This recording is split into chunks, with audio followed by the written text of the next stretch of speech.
Welcome to Hort Culture, where a group of extension professionals and plant people talk about the business, production, and joy of planting seeds and helping them grow. Join us as we explore the culture of horticulture. It's cold season, and by cold season, I mean like physically cold. I'm just constantly trying to keep my fingers warm as I type. Okay. So people do have cold and flu diseases these days. There has been more and more people getting sick. It's true. Yes, people are dropping like flies. Yes, I've already had my first dose of cold and flu season. It seems too early for that, but then again, the cold weather is here in Kentucky. Sometimes it comes early, sometimes it doesn't. We discussed on the last episode, we talked a little bit about the, I guess, official beginning of winter, which we're in all cases, I guess. But yeah, people are huddled indoors and getting sick. Yeah, you all. So where you live, Ray, you now have had already 2 snow. This is the second snow day. It is the second snow day, as far as our local schools go, which is a little bit unusual for Kentucky, for it to be this early in the season and have 2 days of school that are already out. Not big, significant snows, but a little 2-3 inch snows, and that's sometimes as much as we would get all winter here in the central part of this state. But we've already gotten that, so I would say a good strong start to a traditional winter, maybe the Currier and Ives version of winter. I don't know. And you're reminded, how old is Reed and his cronies? Reed is 12. He is 12. Him and his buddies. They're roughly the same age within a couple of years here in the neighborhood. His little group of dudes. Squad of Goonies. Yeah, it's the Goonie squad for real here in the neighborhood. And on snow days, I have to switch around where I am recording because, usually we like to have a quiet environment, and we don't have that on snow days. There's 6 to 7, 10 to 12 to 13-year-olds running around the house, all juiced up on all forms of caffeine and sugar, and on the euphoria of a snow day. So there's lots of emotions running through our household and lots of volume. Well, this is that time of year where we have like a seasonal mechanism for social control of children. It used to just be Santa Claus. Well, I guess it used to be, depending on how far back we go. And then it was like Elf on a Shelf too, was sort of like a surveillance state. Oh yeah, the surveillance 1984. Yeah, panoptical little dude moving around with magical abilities. But there was also from some of the cultures that still, I guess, still get down with this and historically have too, a little less more of a carrot, be good be good and you get presents, and more like don't be bad, or a devilish character such as Krampus will take you off to insert imagination of a child of all the terrible things that Krampus could do to them. Yes. And so, I was curious if you all grew up with mechanisms of social control via imaginary creatures, because I think I grew up with a disproportionate number of them. I mean, other than the surveillance state that is, Santa Claus is watching you, and then we didn't have Elf on a Shelf growing up, or I would have been really nervous having an on-site snitch. I would have been really nervous, but we did not have that. But yeah, there was a certain amount of you better be good or Santa is not coming. Yeah, there was some of that in a traditional sense for sure. Absolutely. But it sounds like, Brett, that you had some other forms. Year-round. It was not seasonal. It was not a seasonal thing. So it sounds like you needed that extra push. Maybe. Yeah. So there was one variation on this. So I grew up in a family of very strong, like a lot of people, a very strong matriarchal dominated culture. And my mom and her sisters, they all kind of sound alike. They have a similar intensity and penchant for scaring children. And so one of them was this person called the Toe Woman, who if you got out of bed, or you were out of bed after, bedtime without, permission, or this woman came and you could hear her coming for the sound of this clickety clack of a necklace made of the bones of children's toes who did not stay in bed. Wow. The Toe Woman. That was one. Woman. Okay, there was another guy. That's terrifying. It really is. Yeah, it feels very old world. Yes. There's another guy called Mr. Dump that was like, I don't know exactly. Again, the key with these things is to give the children just enough to set their imagination in motion, and let their imagination then act back upon themselves. Again, I mentioned Foucault, the theorist, would have a field day with this, internalizing the surveillance state into the. I was a cop's kid already. I had nightmares about Saddam Hussein as like the boogeyman in my closet. I was already gone. But Mr. Dump was another one that he frequented our local pool, and if you were, drifted too far away and, you were out of sight, out of whatever. And it was one of those things where, like, if you were acting up, so, the mother in charge would say, oh, I think I see Mr. Dump over there. And you would turn and look. And of course you wouldn't see him, but it was like, I saw him, but then he was gone. And so when I came across Krampus, like probably in college sometime, just before the whole big movie and everything came out, I was By like, that time, you whoa, were like, this "That is guy's from nothing." my cultural frame. And this guy seems a little tame, honestly. Mhm. I was gonna say, by that time of your life, he probably seems like he was an amateur. Him and Mule Yeah. Cat and Mule Lads and all the other, Mm-hmm. holiday beasties And from around the world, they probably the didn't guy, seem so Black Peter intimidating. Schwarzenegger, from like a German Austrian kind of influence. I was like, yeah, this punitive approach to childhood control feels familiar. And uh but I don't know. I like, there's something really cool and folkloric about it, and there also is something deeply disturbing about it too. Yeah. Well, they say fear is a good motivator, so I guess it's, especially so with children maybe in their It is. formative, stages, I guess, of their lives. Object terror is a good motivator. I don't know.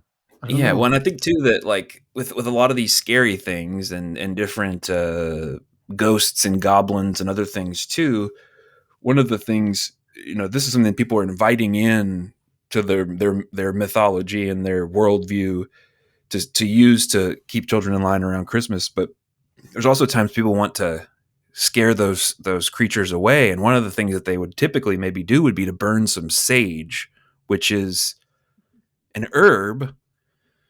But, like, how are you going to do that in the middle of winter? How are you going to have herbs on hand in the middle of winter to I see exorcise what you're the doing here, demons Brett. and the other Yeah. creatures? Just, Do you all have any just sense of that? chef's kiss, Brett, on the transition. Just chef's kiss. Brett he was leading us to this point the entire time of I'm so impressed. indoor herbs. As always, I am. But that extra kick of caffeine you had earlier it's working for you.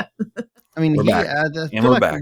Brett always works on a roadmap. He's always has if he were the A team, he would definitely be the one making the plans. I'm just saying. Mm. Brett, you have a master plan. So well done, sir.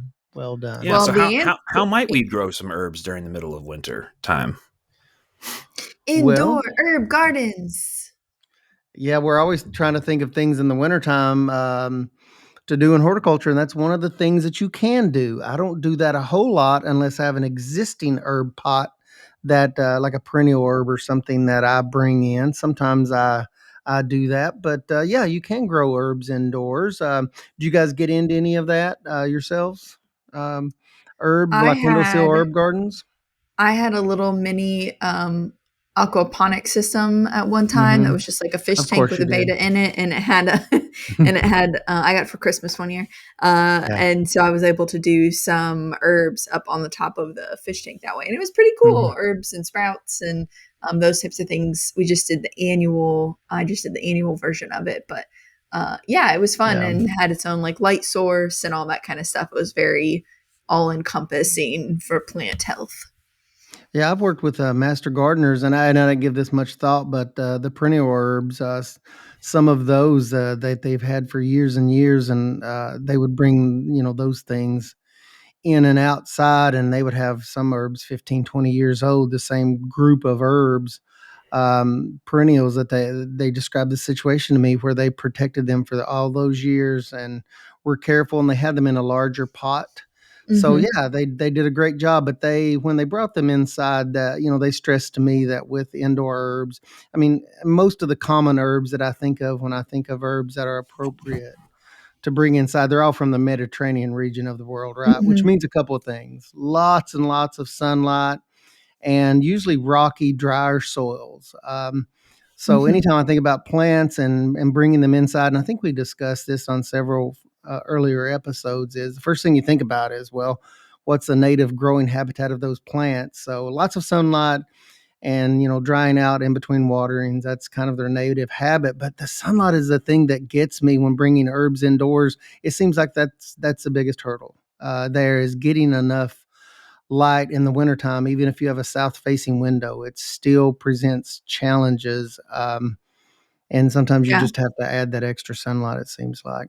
Yeah, you really need the supplemental, but from the Mediterranean herbs in the pots, like I'm thinking rosemary, Mhm. lavender, maybe some sage. Yeah. Or there's some other ones that they were maybe thyme. Thyme can be a perennial depending on the species of it as far as um, keeping it planted outside. But I've seen where people bring those into like a garage setting, so it's not necessarily they just kind of let them go dormant, but they're trying not to expose them to the harshness, the real harshness of winter, but they're letting them get Mhm. cold versus something like that needs warm weather is a true annual, like a basil or something would be something you would bring indoors, keeping it warm, Yeah. lots of extra light, and it's continually growing.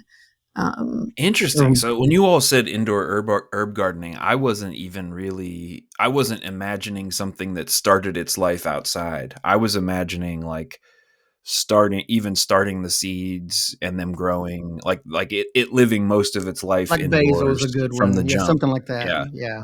Basil's one of them that we've done before of just yeah. it's kind of like a house plant you grow from seed that Yeah. you throw a couple of leaves, they're pretty Yeah. powerful, but one of the things I think in general with the indoor gardening stuff, and we talked about it as winter, but it's important to remember too that like there's some people they live in apartments or they in some way that maybe there's a mobility concern or something, and like you can do the indoor plant stuff regardless year round Sure. whenever you can make it work. But I think sometimes like it's just so tempting to rely on the great powerful sun and seasonal cycle and just grow so much stuff outside during the year that the Yeah. indoor stuff it's a patient gardener's Yeah. game. 100%. And Yeah. sometimes those Instagram ads with I bought this, pop-up uh plant grower and now I grow all the vegetables that I eat. Oh, I've It's been like getting a so lot of those I'm like, lately. Yeah. Yeah. man, Oh, that's yeah. The big that wall. She's got like a whole wall, and she's like, I have 200 vegetable plants on my wall. And I'm like, yeah. Whoa. do you? Okay. Yeah, it's definitely It's in the gonna I mean, collapse it the is wall. yeah. our expectations are, set by the best part of our growing season. Long days, in the summer, lots of sunlight, lots of warmth. And usually it'll dry out in between waterings unless we're giving supplemental waterings, to make it more consistent. But yeah, you bring those things on the inside, Brett. That's a great point. And like basil is a good one. You can grow basil on the inside, no problem. But when you pinch that, the regenerative nature of basil, I mean, which responds awesome to pinching.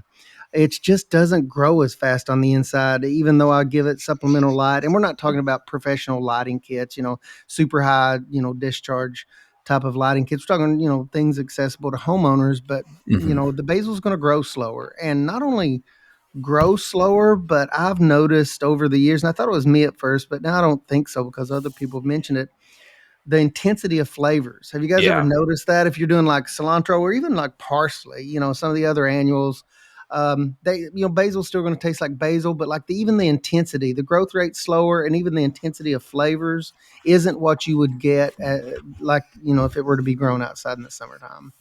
All of Yeah. It that's a is little bit it is different. more intense and more flavorful than dried basil is. True. Yes, good point. Yes. And that's the thing. So I realized I started us down the path of being like, well, indoors not as good as outdoor because the power of the sun is more powerful than this little light bulb that It's we put different on this thing. expectations. So you have to, Sure. Yeah. adjust your expectations and be like, compared to what if I put this plant outside right now in 27-degree weather, the one inside's doing pretty good compared to that. And Yeah. compared to shaking it out of the shaker, or if I'm out, Yeah. running out of basil now. But yeah, I about the intensity thing. I don't know if that's like I I have no actual hard information here, but I do have enough to speculate wildly about what that might be. That maybe there is sort of like a health component where the thing isn't growing as vigorously, it's not as strong, so it's not producing some of those compounds that are probably there not to taste delicious to you and me, but to taste weird and off-putting to insects or others. Yeah. That's one potential. It could be that also they're growing slowly, so the compounds are just accumulating more slowly as well. Probably in soulless media even. I mean, Yeah, you're not, you're not getting that mineral profile of natural mineral-based soils. But, once Yeah. again, Brett, your point is well taken, is that fresh basil that you nip off I mean, it's still gonna be as far as, it's gonna be a superior product to me, Plus, that you it's can grow just inside. there's like a mental, like having that like green thing that you're like fresh thing that Mhm. you're eating, even if it's just like a little bit of something, just always feels a little bit better. There's a little more life in there. hmm that's what I remember. Whenever we talk about stuff like this, it reminds me of being a kid and like thinking about and learning about the space stations and other space missions where they would grow like Hmm. hydroponic plants. And it Hmm. wasn't because they were incapable of taking enough nutrition to do, but like seeing something grow and having it grow and even eating from it, as you're saying, Alexis, it has this this more ineffable, um, Yeah, there's hard to pin down positive effect on the psyche and the body and everything yeah. else. Because like I've have houseplants, lots of houseplants. I've always had houseplants, and so yes, there's that like special of the green things, the warmth of the green things, especially when I'm seeing snow outside.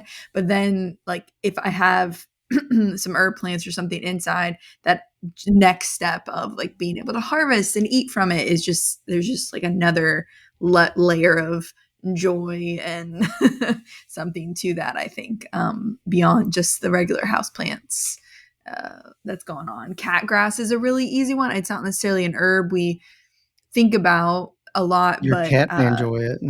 yeah. Well, I was I remember the year that when I was in horticulture club at UK. In the spring, it was like one of those years where Easter was super early, so it was still really cold outside, and so we're all itching for green things. And so the Hort Club grew these little things that they look like Easter baskets, but they put cat grass in them, really lush, really full. It's for your cat. It's not for me. It's for my cat, but they're like bringing that inside for the cat, like having that green, fresh, just like smell to it, and then watching the cat get all excited about it. And there was just, and it was that's such an easy thing to grow like any time of year. And it grows so quickly that you don't need a ton Mhm. of supplemental light. So it's like instant gratification. It's like hitting the order button when you fill your card up and you're like, yeah, yeah. That's what some of these herbs are for me. It's like almost instant gratification in a way. Yeah, I'm trying to think of some of I mean, basil is one that I do like growing that fresh. Like you said, instant gratification. I need that, something that grows fast. But when you It's said that, it fast. really made me think about the way that I use a product that's not really an herb. And we've talked about it before on the podcast, and that's microgreens. Because you're growing broccoli or sunflowers or alfalfa. What I mean, there's lots of things you can grow as a microgreen. But I never thought Herbs about it. But included. yeah, herbs included. Microgreens are one of those things. Instant gratification. It has it in spades because 7 to 12 days. I mean, you have a crop that you're harvesting, and that's something that's just green, growing in the windowsill. Doesn't take a lot of sunlight compared to a lot of herbs. But I use those just to get flavor in the wintertime. Uh, depending on what I'm growing. But there's that herb kind of component to Mhm. microgreens, Ooh, and I you know guess what? I Another, include those like micro, or I include those in yeah, like the herb category. Yeah, yeah. It's that indoor growing herbs yeah. are just kind of one of the easier ones, I think, from like an edible standpoint. Herbs are an easier one, Mhm. but one we haven't mentioned yet that's a perennial and you should be wary of, but is great for indoors is mints, different types of mints. Yeah, Specifically, I think that's the peppermints and spearmints, they're like a smaller mhm. leaf. They don't have as much hair. They're not as pubescent. So I think that like takes some Yeah. of this energy away. And there's some of the better ones to eat, but mint is really easy. If you know somebody with a mint plant, guess what? You can also have a mint plant because it roots so easy in Yeah. water. And then, yeah, it just doesn't take a lot. It grows pretty fast. A supplemental light would surely help, but isn't, I think, honestly, in a window, it'll get pretty leggy, but it would survive. Mint's And one that yeah, the master gardeners mentioned that they grew that was older, mm-hmm, really old, but mm-hmm, it was in a yeah, larger yeah. container. Because They you should did not tell plant me, it in the ground yeah, you wanna unless you're going cordon to that mow off. around it Yeah. like I do. Yeah. Yeah, but that's one, Alexis, that I keep forgetting about, but that's one they referenced was mint, and they said, well, most of their herbs, they were growing in 6-inch pots, but they specifically told me for mint that if you're gonna have it, for a long period of time, put that in a larger pot if you plan on bringing it in and out, but yeah, that's a good one. Mint is Mm-hmm. one of those kinda low And like, maintenance yeah, it's sort of that things. freshness that you can add to dishes or drinks, like we're all Yeah. trying to drink more water this time of year, probably because Mhm. we're all drying out, as I've said multiple times before. But you can infuse your water with it and you get that kind of freshness. There's just like a lot of applications, I think, for mint, and it's just such an easy one to have inside. Mhm. Make you a little mocktail, a little Christmas drink, whatever, New Year's Eve drink. It's good stuff. Chives are one that I always forget about too, that's another Oh perennial. yeah. Chives are, I would say, on the easier scale. I'd put those kind of with mint, and chives are something that you could put in a lot of different things, like that lemon balm. Same thing, lemon Mm-hmm. balm you can do. It's been a long time since I've done lemon balm, but I really love the lemony kind of And zesty it's sort of because stuff in the it's in wintertime. the mint family, right? Lemon balm is. Yeah, I think so. So Hmm. it's yeah, it's got a nice square stem on it, so Yeah, it's easy yeah. easy to grow as well. Basically, if it has a square stem, it's probably easy to grow. We keep saying basil's easy to grow. Guess what? Basil's in the mint family. So Anything with a square stem, by definition, is a mint. yeah. Uh, Do you think that the mint family refers to the black sheep of the family as the lemon balm of the family? mm, could be, I don't Brett. You could know. be onto I don't know if it something. would be that one. What would Something to think about. I mean, like henbit, purple dead nettle are both in the mint family as well. Hmm. They're like more So like a quirky ant, yeah, okay. just like fun. That's maybe viewed as, A positive little bit of a quirky. nuisance sometimes when Followed they're followed around too Pearl much. Jam in the '90s or something. Like, I don't know. Mhm. Yeah, for us, I mean, oregano does really well in our garden. It almost like it. Sometimes it feels like almost like mint, where it's just taking off and taking over and spreading and everything else. And I'm thinking too, like if you are going to cook with stuff, we've mentioned basil. Now I've mentioned oregano, chives. You could make work, and if you had a rosemary plant, you know what is it? Boom! You got a stew going. You Yeah, got a sauce going. yeah, Uh, that's the big yeah, stuff. Yeah, you could decanted do a some whole tomatoes, or you get to recipe get or your hand 2. on some that, and like once every couple of weeks, you can make a fresh herb sandwich, fresh herb sauce going through the winter time with oregano, basil.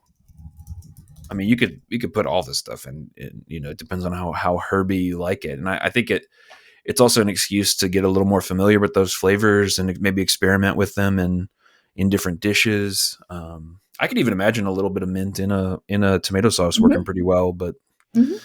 I made a funny face because I don't like mint. Like I don't really like infused water flavors at all. It's just I don't know. I Like, don't know you don't what like it lemon is. in your water or anything? Not really. Huh.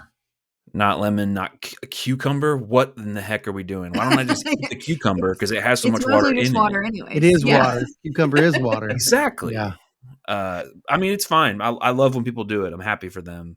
And like, I do understand some people want a little flavor and it encourages them to drink more water. That's, A water I just, purist, huh? I'm not a pure, yeah, I guess I am. I guess I am. But I don't have, It's like, I nothing but just the like the water. lack of taste of water or the taste of water or whatever you want to call it.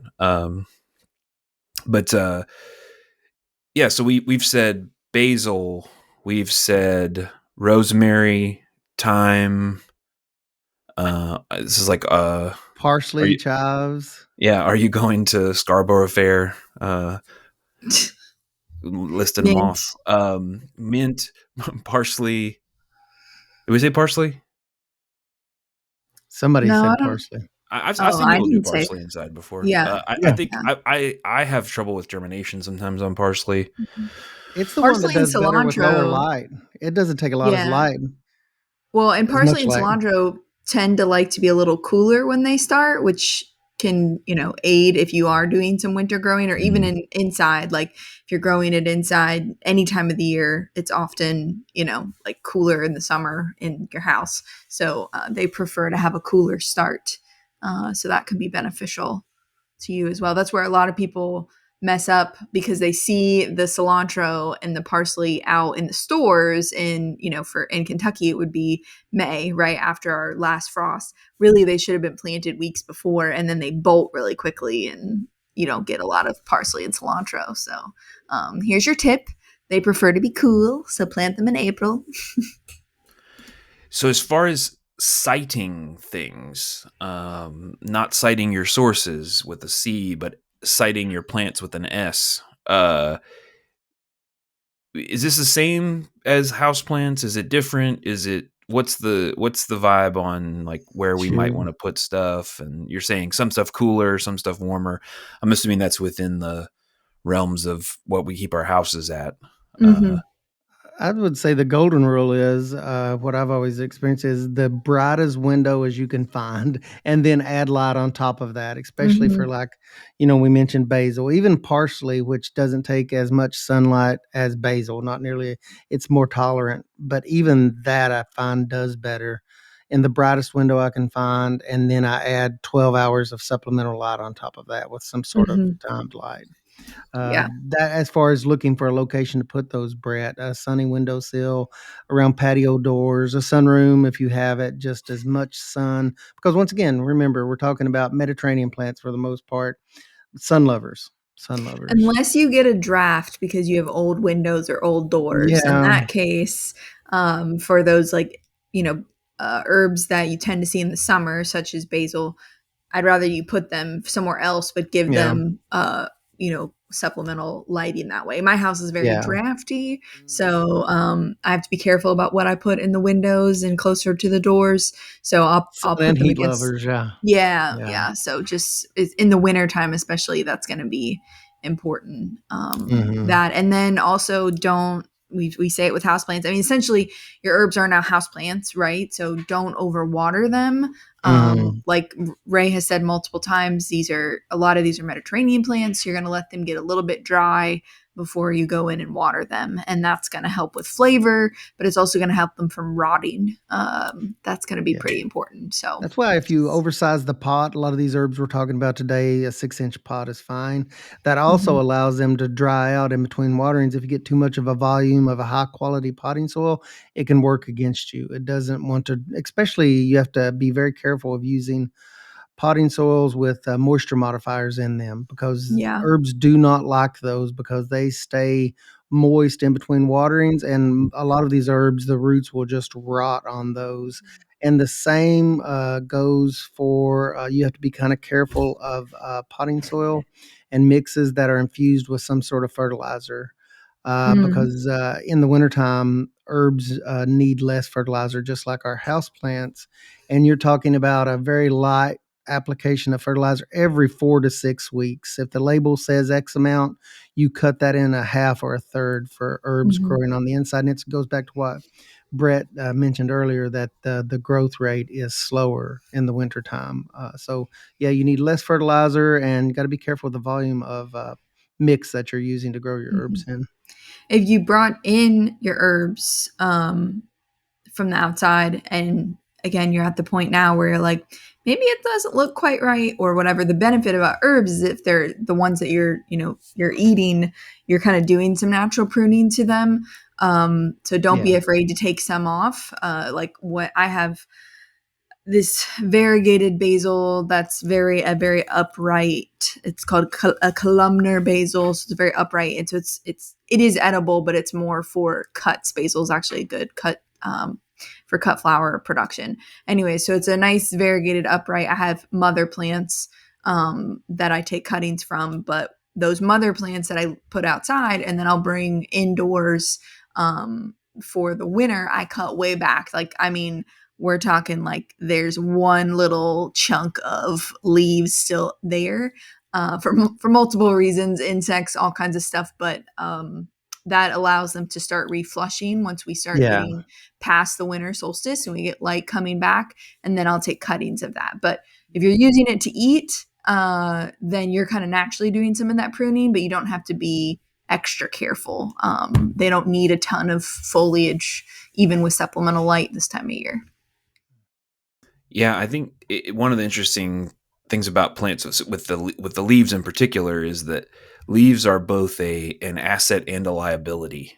In the sense that they need water, they need nutrients, they need things to support them. There are also solar panels that allow the plant to photosynthesize and to Yeah. move water through its system. And so it's this balancing act between Mhm. sometimes plants lose leaves because they can't afford to have them right now. Doesn't mean the plant's Yeah. dead. It's just like I can't keep that going. And a lot of times, especially in the transition from Yeah. peak sunlight, peak time of year to like, well, the sun's not out that much anymore. So having these extra solar panels and keeping them going is not worth the Mhm. squeeze. And so they're not, we like the things to look beautiful and stay green all the time and look healthy, unless it's going to be a beautiful autumn color and then fall off and we don't have to rake them up. Um, and it's just not that they don't have that kind of internal sensibility about their aesthetic that we do, Yeah. which is I kind of always cool. go back to when you take cuttings, and it's sort of like the similar Mm-hmm. aspect of it. When you take a cutting from a plant that you're going to root, you take almost all the leaves off because those leaves lose water, and the plant will try and feed those roots, or those leaves, but it has no roots. And we want it to focus on root production, so we leave just enough amount of leaves to help it get enough nutrients and photosynthesize to produce the roots. But we take off you take off flowers and stuff like that, and it's Mm-hmm. kind of a similar concept of when you're Yeah, totally. bringing in winter plants. But if you're starting them from seed, you're not going through that, but you are going to get a slow start. And I think the most important part of anything when you're starting it from seed, unless it's a microgreen, your light needs to be close to where the plant is. Yeah. So Why? What happens if it's not, Alexis? they will stretch looking for that sunlight, and it is not pretty. And those plants, if they stretch too much, they don't recover from that. They're just Yeah. like lanky and white, and you're like, what's going on? And I can tell you, like, a couple inches is what you're looking for, the distance between the light and wherever the top of that plant is, whether it's half an inch tall plant or a 10-inch tall plant. The light really only needs to be a couple inches, like no more than 6 inches from that seedling or plant, whatever it is. So Yeah, don't the correct distance feels a little too absurd, close. especially when the Yeah. plants are really young. Yeah. Like because if you ever go and watch people who grow, like they'll grow stuff. We haven't talked about this, but there are these things called grow tents, Mm-hmm. and those are used in a variety. Some people do actually use them.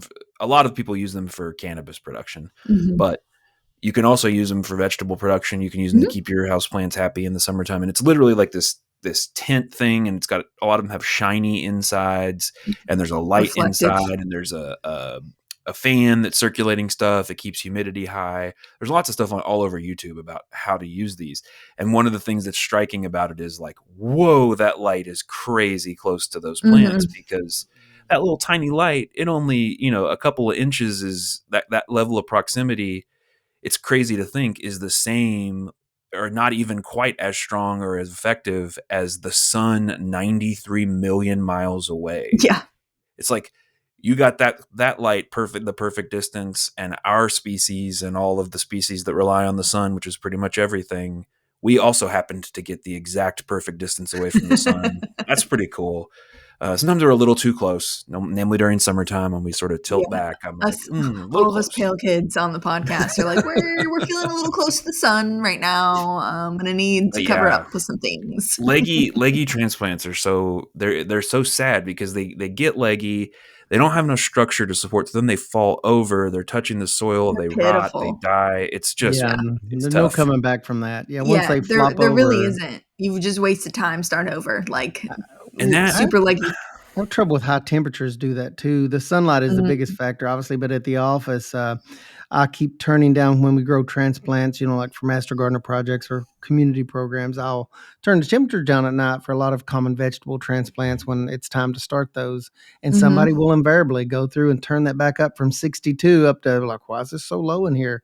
If they're there at night, and they'll turn it back up to 70 some. And I'm like, you're making my transplants leggy because, temperature Mhm. and sunlight. Yeah, it's like you got to control those variables. And this, that's kind of a universal sort of concepts that we're talking about that Brett threw out there for just Yeah. plant production in general, especially for young Luckily, like plants. a lot of the time, your houses will. Again, I live in an old house, so maybe this is just me, but our house will fluctuate, or we do turn a temperature down like at Yep. night when we go to bed. So it's sort of Yeah. the set natural. But yeah, if you've got if you're in an office situation, that makes sense on a heat mat or something. Yeah, and it's the heat mats when you pull that off and you're done germinating and you enter the growing phase. Just after germination, that's when temperatures. There's daytime temps and nighttime temps, and if you really get into it, as Brett was talking about, you'll start to pay more attention to variables like that. Whether you're growing, annual herbs or just transplants in the wintertime, those are Mhm. universal things that you pay attention to because certain plants like it much cooler at night than they do in the day. Some don't mind if the temperature's the same. So yeah. Yeah. Yeah, and that comes into play too when you like are trying to start mixed flats of different Oh things. yeah, yeah. And it's like these guys are really happy and their neighbors right next door are really not happy about the situation. I guess that's the Yeah. way Every to year, hedge. It's like yeah, that's how you become every a year basil. I That's how think I I became a can basil mix. person. Yeah, It's I just can mix flats, and every year I go, "Why did I do that? I know better." So, yeah. It just when you get to a certain size or even just level of convenience, or maybe you just only have a certain amount of space, you got yeah, to kind of say, well, I guess I'll make everybody a little unhappy and hope that yeah, that's okay. Yeah. It's working for us on Earth so far yeah. as It's So humans. far fun. so good. And Um, I've even noticed you mentioned fans, Brett, that and I watched especially with like the more commercial microgreen producers or producers that produce on a Mhm. scale to sell. They have fans there and that makes sense to me. Keep airflow. And I think of, pockets of relatively high humidity you're trying to eliminate. But like, growers of microgreens are like, well, yeah, it's that plus more than anything, it makes the stem strong and straight and stocky to have that yeah. Yeah. little bit of movement. So it's amazing Pet your that plants. yeah, I mean, Can you all you talk want them about to that? move. What are you talking about? What are you talking about? As far as Oh, just them moving? I Alexa always said, tell "Pet like your plants," and you said, "What is this? Is that Yeah, something I that wanna this hear what because Alexis was it's gonna a say. plant people maybe don't realize other people don't know about that?" Um, so I always a fan is the same. It's the same concept, and so a plant in nature, right? Yeah. When it grows, it's outside and naturally experiencing wind movement or animals moving the branches or Mhm. stems or whatever it is. So that plant senses that movement and will naturally lay down more cambium layers, which are the cells along the stem and the branches, to make that thicker so that it's Mhm. not, it's flexible, but it's not going to, fall over. And Mhm. so the same concept is, used in transplant production, whether that's rooting cuttings or mostly seedlings, you'll see this, but a fan will simulate that wind movement. And so that just slightest little wiggle will beefen up that stem of your seedling. I like to pet my plants because I think it's fun. And I just literally run my hand over the top enough that I'm kind of bending that Mhm. stem a little bit, even when they're real small in their first leaf stage. But I just go through and give them a little pet. Hey girls, how you doing? And and just go from there. But yeah, it helps beef up those stems so that along with good light, proper heat, and things like that, you get some nice strong stems that will support all that leaf growth you want. It's It good makes me stuff. think of like the way that we know that resistance training, weight training, builds Mm, strong bones. That it's like Yeah. this. yeah, Give it a little something, a A bit little of bit of a load. micro Mhm. stressor to bounce back from, and then in turn, you have strength long term. It's like becoming funny after being bullied as a kid. Like all the That's a I don't know if muscle they you have were. to build, Brett. it's I mean, don't bully it's about people, but resilience here. Yeah. Uh, we've all of a sudden we're talking. We went from herbs to universal plant truth. I feel like, and Mhm. it's a good direction to go in. It especially in wintertime when we're thinking about things like indoor plants and what they need, and really that's what we're trying to do is mimic where they came from and how they developed and what they expect, in their native environments. But Yeah. yeah, I it's so would say cool. as a person who has started plants at home scale, inside in various different locations and formats and other things, until you are pretty experienced with doing it, have a little bit of a backup plan and don't go Hmm. all in on it. So like what I Mhm. mean Yeah. by that is, let's say you want to do some basil and inside this winter. That's amazing. Get some seeds, get some media, try to start the stuff. See how it goes. But also see if you can figure out a place to maybe get access to an herb plant that's not a basil plant that's already Yeah. started, it's already got some Yeah. strength, etc. Same way, if we're just now in December, but here in a few months we're going to be looking and doing our seed pack math and saying, okay, I want to be able Mm. to plant in May. In order to do that, I need to start my transplants. Do that. Get some stuff. Don't spend hundreds of dollars on seed and supplies and everything else the first time if you haven't done it before. See if that's an enjoyable experience for you. See if your space Mhm. works for it, because starting seeds outside of an actual greenhouse environment is actually really Hmm. pretty darn difficult. Yeah, I Mhm. I agree. know grandma and grandpa did it in their basement with a 60-watt incandescent bulb, and that's because they had a lot of magic on their side that I just don't have, and I think some other people don't have. So And I would just sometimes it's say not fun to, like, place a bunch of not, little tiny seeds. Not everybody likes a tedious thing, and then to keeping them do, alive, and then then and you're like, then Yeah. oh, it yeah, germinated, great. remembering Well, to water now them. everything else sucks because now you have to water them. You can't water them too It's much. You have to water them because, and I've Yeah. started some stuff that's kind of finicky and complex, and I get that. hmm I'm not just starting simple stuff, but I don't think you have to start everything from the very beginning of the seed process in order to have fun Absolutely not. growing plants inside. And if you have that hang up like I once did, let go of the ego, get over it, and support a business that is starting the plants. That's Mhm. Look at it that way. But I I just think think it's more that, like, fun. Yeah. if Buy the all you've plant. tried Learn to is take seeds, cuttings. do something. Yeah, try something else. If it's frustrating, because maybe I'm already projecting my frustration trying to start some seeds this I, I spring. But I love it, Brett, because when we started this conversation, my mind was not on really starting herbs from scratch. On the Mhm. inside, it was more or less buying a start that's already in a 4 or 5 inch pot.